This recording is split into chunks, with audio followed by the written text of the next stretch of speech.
Pour résoudre cette équation, on va d'abord commencer par la résolution de l'équation homogène associée.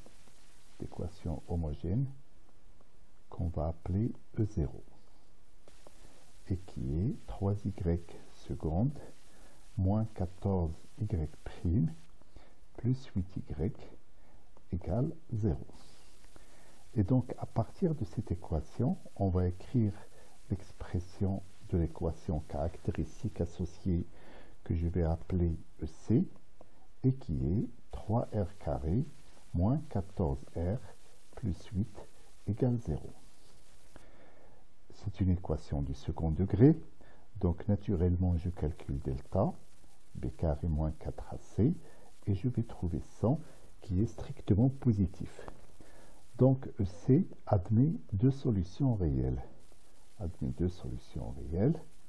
Et quand on va les calculer avec les formules adaptées, on va trouver R1 égale à 2 tiers et R2 égale 4. Donc les deux solutions sont réelles et l'une d'elles c'est un nombre rationnel et l'autre c'est un nombre antinaturel. Et bien sûr, cette solution qui est un nombre antinaturel, ça va nous intéresser plus que l'autre, puisqu'on a dit que quand on va prendre le second membre, qui est exponentiel nx, n c'est un antinaturel. Donc peut-être il faudra penser à distinguer les cas, n antinaturel différent de 4, et le cas où n égale 4. Pour le moment, on va dire que les solutions de E0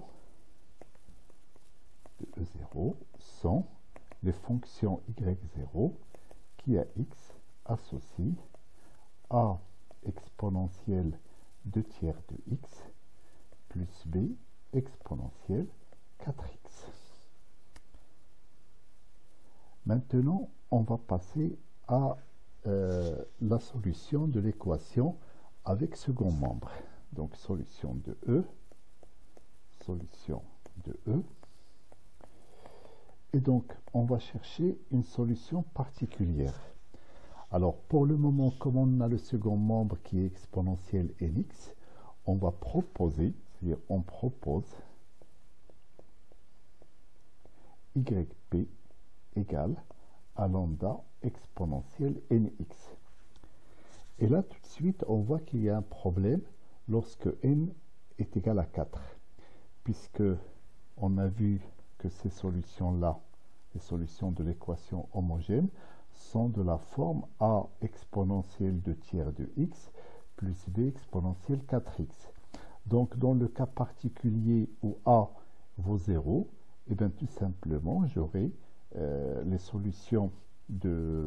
j'aurai comme solution pour l'équation homogène lambda exponentielle 4x. Donc là, pour le moment, on va étudier le cas avec n différent de 4 et on va voir après ce que ça va donner pour n égale 4. Donc solution de E, donc on propose yp égale lambda exponentielle nx avec n différent de 4. Ben, on va calculer la dérivée première et la dérivée seconde de cette solution pour pouvoir injecter dans l'équation.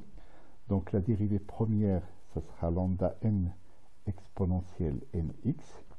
Et la dérivée seconde, ça sera lambda n carré exponentielle nx. Et après, on va dire que yp est solution de E. Donc, on peut injecter dans l'équation et on obtient 3 fois lambda n carré exponentielle nx, donc ça c'est la première, moins 14, donc y prime lambda n exponentielle nx, et puis plus 8 lambda x, enfin lambda, pardon, donc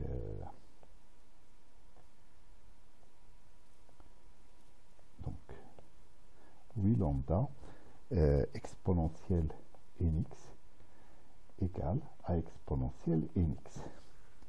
Alors ça, c'est équivalent, comme exponentielle nx est différent de 0, et bien que 3 lambda n carré moins 14 lambda n plus 8 lambda est égal à 1. Alors je peux constater que lambda est facteur commun, donc ça c'est équivalent à dire que lambda facteur de 3n carré moins 14n plus 8 égale à 1. Alors là, on voit la forme ou bien l'expression de l'équation caractéristique, et je dis comme n est différent de 4, donc c'est un nombre entier, donc ça ne peut pas être égal à 2 tiers, donc il est différent nécessairement de 4 et puis évidemment de 2 tiers, alors n ne peut pas être solution de l'équation caractéristique. Pourquoi? Parce que les seules solutions de l'équation caractéristique sont n égale 4 et n égale 2 tiers. Donc là, je peux affirmer que 3n au carré moins 14n plus 8 est différent de 0. Et donc, ainsi, lambda égale à 1 sur 3n au carré moins 14n plus 8. Et du coup, je peux dire, donc en conclusion, donc j'ai trouvé les solutions de E0. Je viens de trouver une solution particulière de E, donc je peux dire, conclusion, donc les solutions de E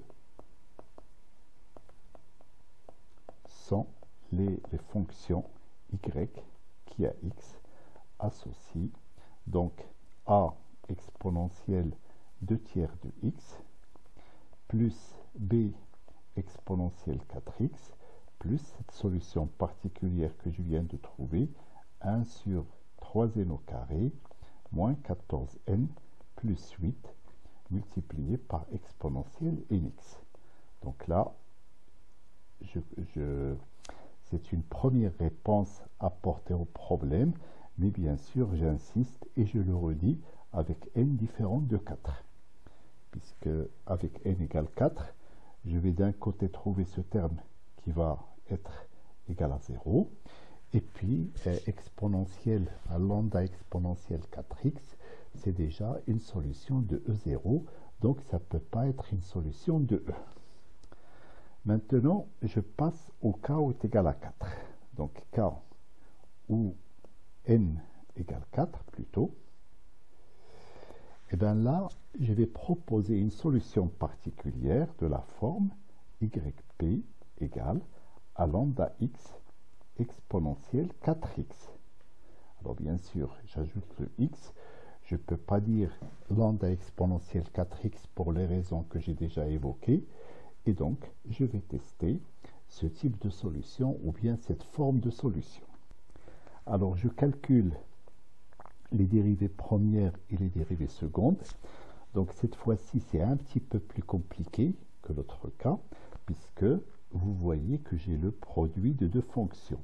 La fonction identité, qui a x associé x, et la fonction qui a x associé exponentielle 4x. Donc, je dois faire attention. Pour le calcul de la dérivée, je dois appliquer la formule du produit. Donc, ça va me donner lambda exponentielle 4x plus 4 lambda x exponentielle 4x. Donc, ça, c'est pour la dérivée première. Après, pour la dérivée seconde, je dois encore appliquer la même formule du produit. Alors pour ce premier terme, j'ai pas besoin. Je peux dire directement que sa dérivée c'est 4 lambda exponentielle 4x. Par contre, pour celui-là, j'ai encore u fois v, j'ai le produit de deux fonctions. Donc j'écris c'est 4 lambda, donc la dérivée de x c'est 1, et donc il me reste exponentielle 4x, plus, maintenant je dérive l'exponentielle 4x, donc ça me donne 16 lambda x exponentielle 4x. Et donc, ça me donne 8 lambda exponentielle 4x plus 16 lambda x exponentielle 4x. Alors ensuite, je vais injecter dans l'équation yp et solution de E. Donc ça va me donner, alors 3y seconde p, donc ça va donner 3 fois 8 lambda plus 16 lambda x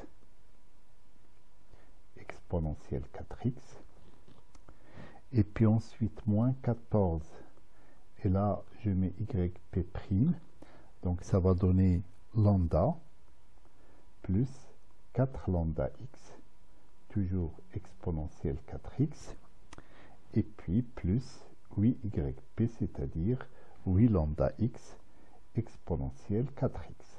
Et ça, c'est égal à exponentielle 4x. Alors, comme tout à l'heure, l'exponentielle 4x est différent de 0. Donc, je peux diviser les deux membres de l'égalité par exponentielle 4x. Et j'obtiens. Du coup, j'obtiens d'abord 24 lambda moins 14 lambda. Donc ça, d'un côté. Et puis après, plus. Alors, ici, j'ai 3 fois 16, ça fait 48 lambda x. Ensuite, moins 14 fois 4, donc 14 fois 4, si mes souvenirs sont bons, c'est 56, donc ça fait moins 56 lambda x. Et puis après, plus 8 lambda x égale 1. Alors, ça c'est équivalent. Donc là, j'obtiens 10 lambda. Par contre, plus, et là je vois 48 plus 8, ça fait 56. Et 50 moins 50, 56 moins 56, ça fait 0. Donc, le terme en lambda x, je ne l'ai plus. Et du coup, donc 0 fois lambda x égale 1. Donc ainsi, le lambda que je cherchais, c'est 1/10. Et donc, j'ai bien cette solution qui convient et qui est solution particulière de mon équation différentielle en prenant lambda égale 1/10. Et donc, je peux donner alors les solutions de E, dans ce cas, les solutions de E pour n égale 4. Et donc, ça sera les fonctions qui, à x, associent donc a exponentielle 2/3 de x plus b exponentielle 4x. Ça ne va pas changer, mais la solution particulière que je vais ajouter, c'est 1/10 de x exponentielle 4x.